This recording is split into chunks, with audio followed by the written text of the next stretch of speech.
So next talk is by Lalitha Gopalan. Title is Reckonings and Speculations in Moving Image Practices.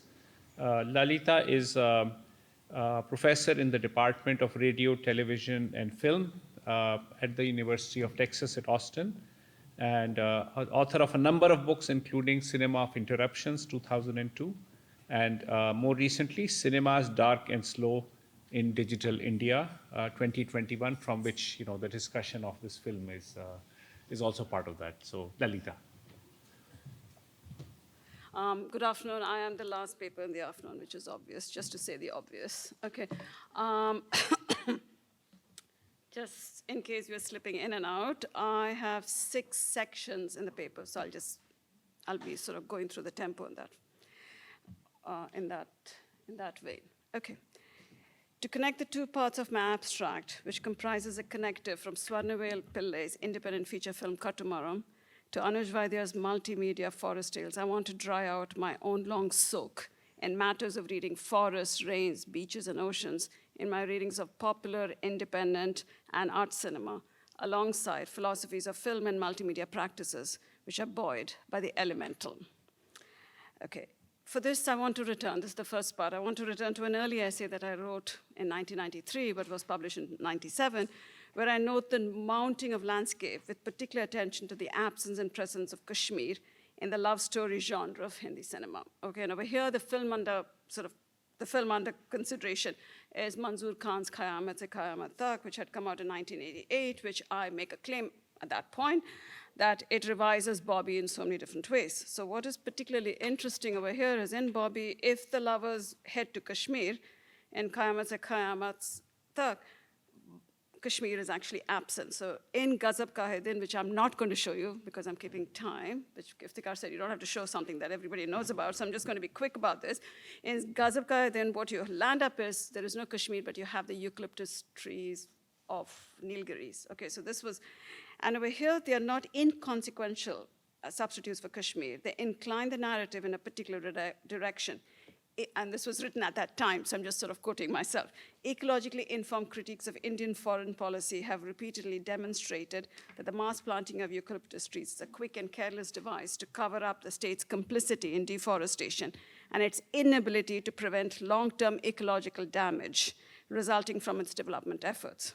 Eucalyptus trees, hence, serve not only to veil the rape of the landscape, but to obliterate the memory of the original forest, replacing them with a state-ordered, tamed, and monocultural landscape. And this you will find in the song, if one were to look at it. So this was, and on the side, which I'm happy to pick up the discussion, is a disclaimer, is a long footnote by me, and the disclaimer of the status of Kashmir at that point, which I'm very happy to discuss vis-a-vis the editors of the press and the volume at that point. Okay, which is sort of, we're talking about the mid-1990s, so we can talk about that. You can't hear me?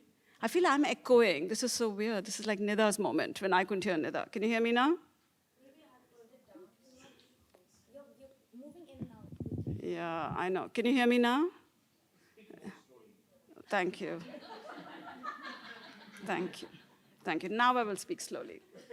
I can now relax, since I think Iftikhar has given me permission to take my time. Okay, so I will do that. That is what it was. I thought I was cramming it in. Now I will do that. Okay. So here I will sort of move to my work on Cinema of Interruptions. Okay, does that work? Okay. And in my reading of Mani Ratnam's sort of signature in the song and dance sequences. Okay, so here, first to watch it, so as to wake up. Okay, I don't think anybody's actually sleeping in this winter hour, but anyway, I'm gonna hit it. Is that okay? David. And we need the lights off. Just 2 minutes.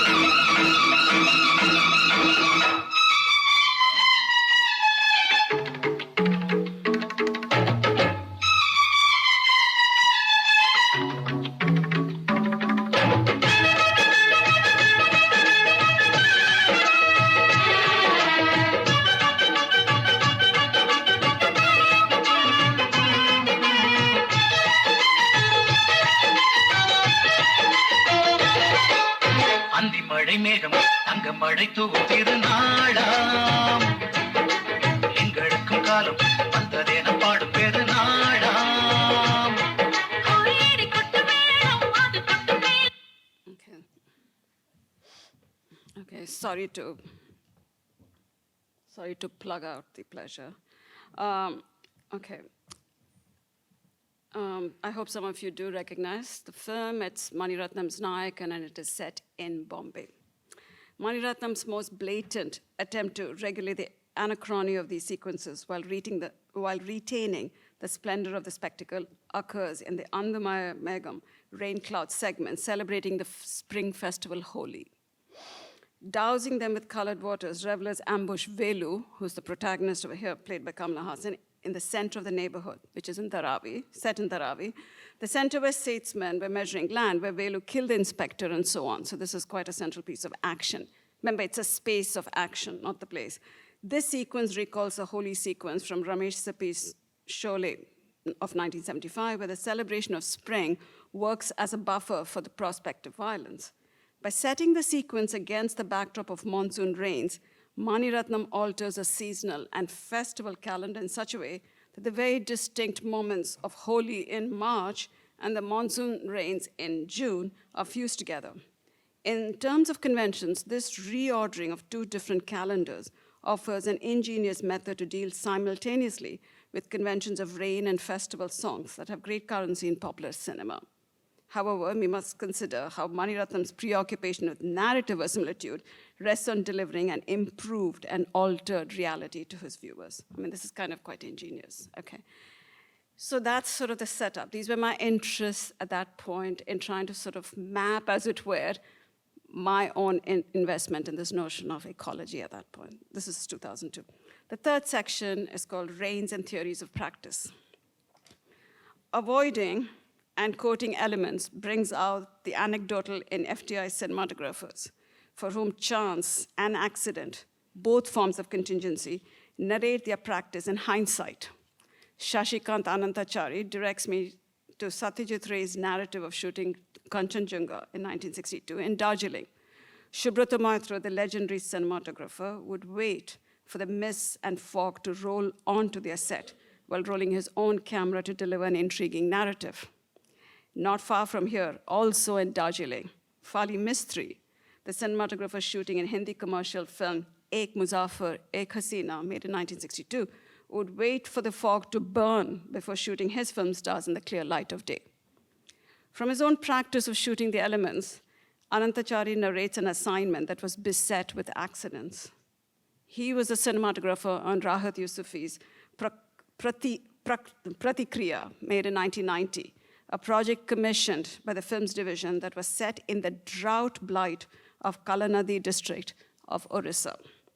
Anantachari had forewarned Yusufi that rains chased him at every shoot, and there was a good possibility that this may not be a drought film after all.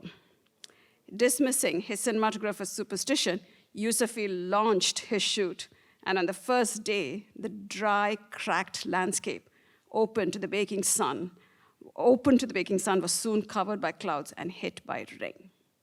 Rain showers persisted, despite the residents assuring the team that was most unusual. It was a time of analog, and the sound recordist was close at hand for the entire shoot. Anantachari says that you can hear the pounding rain on the soundtrack of a drought film, since at that time, even the best of sound equalizers could not tame such ambient recordings, a claim that did not dim the prestige of winning the 38th National Award for the Best Environment Film. So this is kind of the ways in which theories of practice work. The credit for actively quoting rains also belongs to Shaji Kuran's Piravi, made in 1989, shot by the aptly named cinematographer Sonny Joseph. At this shoot, Joseph would wait for the full force of monsoon showers to capture glistening wet surfaces and surging rivers for a film also about waiting. This anecdote arrived from K. Monan, who had his own share of adventures with rains while shooting a short fiction film, Kannada film, part of the anthology, Aidu, which is sort of like really bad pronunciation by me, in 2011 in Madikeri, Coorg, and based on a short story. The director wanted the shoot to begin in December, the dry season, and decided to hire rain machines to replicate the monsoon ambience. Mohanan, who had started off as a documentary filmmaker, decided against the artificial studio device and asked for a schedule during the monsoons. The 4-day shoot in July was more than he had bargained for. Quote, "It was raining cats and dogs. Temperatures had dropped and the set of a thatched hut was flooded."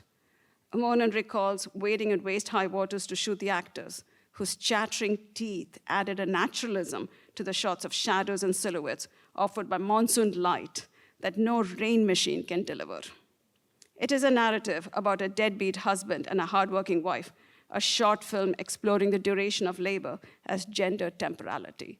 So part of this is also in response to some of our questions, which I was kind of asking, which is about the notion of the ways in which we do field work or visit sites in the dry season, though we are writing about rain. So it's kind of this complicated way of how we conduct our work as well. The fourth section is called Cinemas of Dust, Leeward Cinema. Okay, I know you're all in the monsoon space, but I also work on the other side where there's no rain, okay? In contrast to searching for rains and forests, contemporary independent Tamil cinema embraces the leeward location as its preferred mise-en-scène. Kumar Raja's Aranyakandam, 2010, offers one such setting.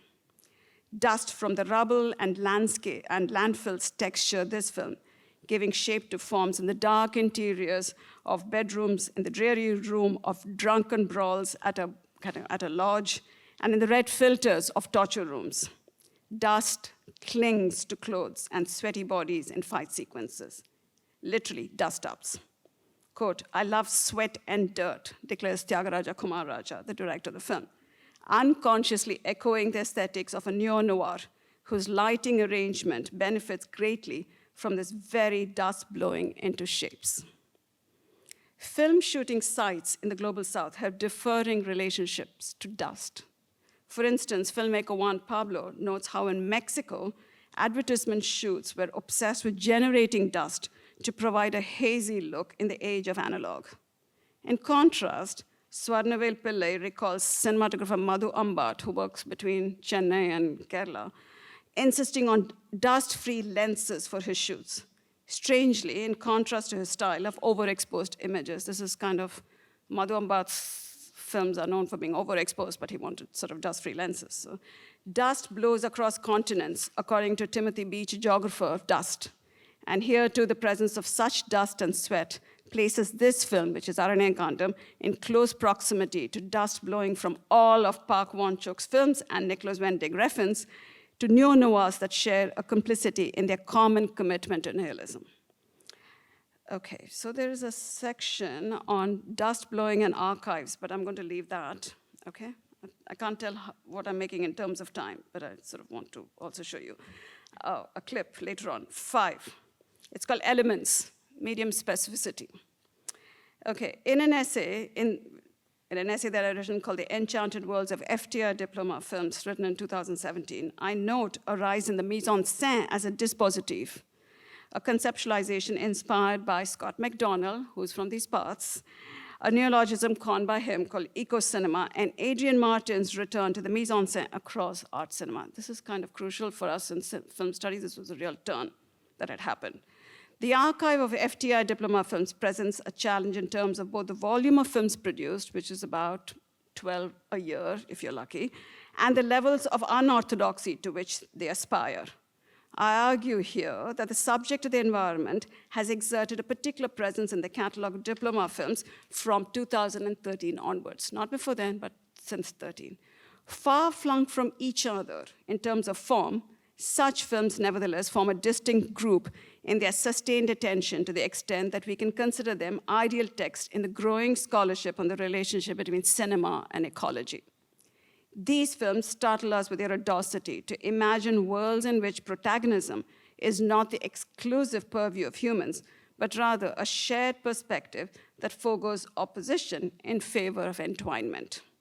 These films captivate and enchant, luring us to enter worlds beyond critique and polemic. In turn, they deserve to be closely examined on an individual basis, so I do that. I'm only going to do one film, and I'm very sorry I don't have access to it anymore. It's dead and the filmmaker is at large. He just disappeared. Okay, so You'll have to. Okay, here it is. Aman Vadan's letter to Korlai, made in 2015, echoes Chris Marker's letter from Siberia, made in 1957. The decades that separate them amplify differences in the epistolary gesture and the shortening of length. Yet, Chris Marker's is not 20 minutes long, yet both rehearse the conventions of the canonical essay film. The reversal is no small matter in Vadan's film. It eschews Marker's addressee at large in favor of a specific one, Korlai, a town on the Konkan coast of India. The notion of whether Korlai receives the letter or not is forever postponed, since our viewing performs an interception that plunges directly into the film's preoccupation with the shape of a form of contingency that is inflected by accidents from production to finale. As the images unroll loosely from beach to ritual, from horse to obelisk, the rationale of sequencing seems inconsequential. Rather, we're mesmerized by the images qua images. Bleached out beaches, the glint of a horse's tail, grainy surfaces, and bleeding colors. We are in the thrall of celluloid deteriorating, its patina worn out with scratched surfaces and frayed edges. That these are images blown up from 16mm film stock is obvious from their grainy veneer. With an avowed affection for the 16mm camera, the standby for every incoming class for decades at FDI, Vadan reclaims and reanimates the apparatus with its much abused, as he calls it, quote him, with its much abused chromatically deviant zoom lenses. He goes on, accumulation of debris on the metallic edge of the film gate, close quotes. The effects of age, really? Okay, can I just finish the sentence and jump?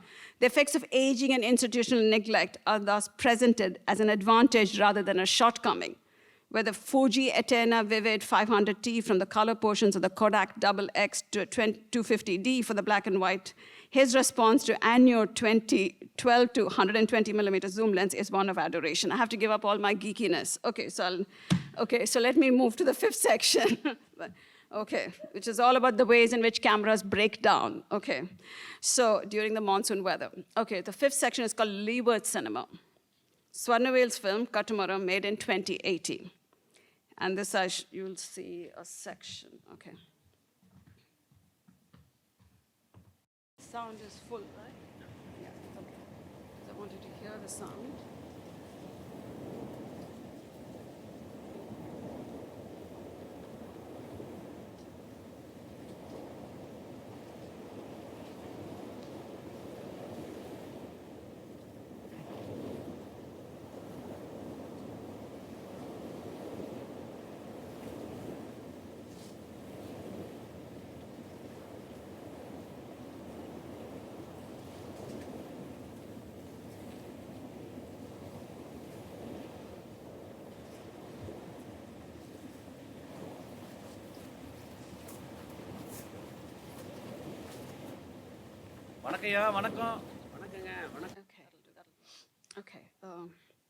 Set in a coastal village in Kanyakumari district, Pillai's Katamaram unfolds its narrative in a time after the tsunami that rode through the Indian Ocean on December 26, 2004. A plot summary focused on the lives of the human protagonists reveals a shift away from normative affinities and tending towards queer bonds. My own interest in the film lies in the film's investment in mounting a mise-en-scène, which has the camera trained on the vast stretches of the sea. I shall be brief here, but want to offer that along with the works by other Tamil directors like Ram and Vetrimaran, Pillai's film signifies the picturization of seascapes as a mise-en-scène of longing, a conceptualization that wages on a turn towards Sangam poetics. In their philosophy of cinema, Pillai summons Nethal Thinnai, landscape, that is, the landscape on the sea facing, to stage the space of action as one brimming with longing and hope, unfastened by the tsunami. So this, for me, is important. It doesn't make the tsunami a catastrophic condition. We're actually back at the sea, and there's a longer sort of version over here, which is also a rewriting of what has been known in Tamil cinema scholarship as nativity films, which are all set in these beautiful paddy fields of Tamil Nadu, and this is not in that space at all, So the last section, may I have my 2 minutes, right? This is called, the last section is the one that I'd sort of promised to talk more about. Speculations on the future after floods, living among mangroves. And this is a shout out to our colleagues earlier. Tejal Shah's 5-channel video installation, Between the Waves, which is 2012. Here I am, sort of like, should be very short. I want to engage with Bill Brand's notion of stewardship of celluloid transformation to digital, which has to do with Paul Sharrett's work. I want to suggest that the stewardship of lands from mangroves to salt marshes. Wait, sorry, you have to see at least. Again, for various reasons, I can't show you the clip in an open forum like this, but you can see the work in this through the gallery, Project 88. Right. Why can't I move down? Yeah, I got it. So these are various stills from the 5-channel video installation. Okay. I want to suggest that the stewardship of lands from mangroves to salt marshes intertwined with eroticism between human animals in Tejal Shah's multi-channel, especially in Channel 4, Landfill, and Channel 1. Large projections, these are large projections that remind us of representations and narrative cinema. That's all I can say right now. Deploying their tall, here you should see it, okay? Sorry, I've lost my, deploying their tall horns as appendages, human animals loiter through the mangroves of Bandra, picking up plastic bags that most probably were washed in by the flow of high tides and left hanging in its ebb. What can one name these gestures but care by these human animals? And in this case, care for the mangroves, whose amphibian roots face asphyxiation and receive relief from this combing. It's sort of like it's very, to evoke the mangroves is to be caught in the swell of ocean currents of thoughts, proposed by Natasha Jinwala and Vivian Zeherels in their essay, which I will not read from, but I'll just point out, Sensing Ground, Mangroves, Unauthentic Belonging, Extraterritoriality, which is really good for thinking about mangroves in the global south. Okay, so the last section, which is here. Okay, which is a podcast. In a different direction of speculation, Anuj Vaidya, an artist, has been working on a multimedia work titled Forest Tales that encourages us to imagine a world of cinema that awaits us after the floods of 2030, which will drown the reclaimed lands of the city of Bombay apart from RA forests. So RA forest is the only thing that'll... Here is a clip from a podcast which is part of an ongoing performance of Forest Tales, which speculates on cinema's vast perceptual possibilities. And I'm ending here, but I want you to hear the podcast, at least for 2 minutes.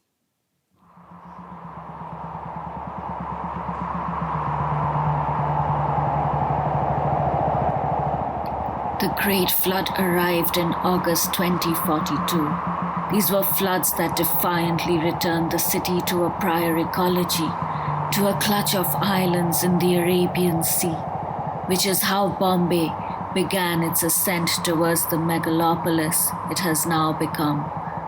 While the city was originally built upon 7 islands, the number of islands that have resulted from these most recent floods is still unknown. The disaster is ongoing. There will be other floods, we are sure of it. They are annual occurrences now during the monsoon season, the pitfalls of living below the high tide line in a city where the government is always 3 steps behind, unless you are of the right class or caste or religion. We call these fragments of land reclaimed by the sea islands, but we are not sure they would agree with that designation. These are not self-contained pieces of land, you see. They have histories and embodiments that extend beyond their edges, and they know they are only a fragment of what they once were. Okay, that's it. It's a podcast for about 42 minutes. There are 3 podcasts, and this is one, and this is part of a multimedia performance that includes performance which is not recorded, it includes hand crank cinema, and it has the podcast. So it's like, it has a temporality that extends a couple of years. So thank you very much. In media res, as it were. Yes, thank you. Yes.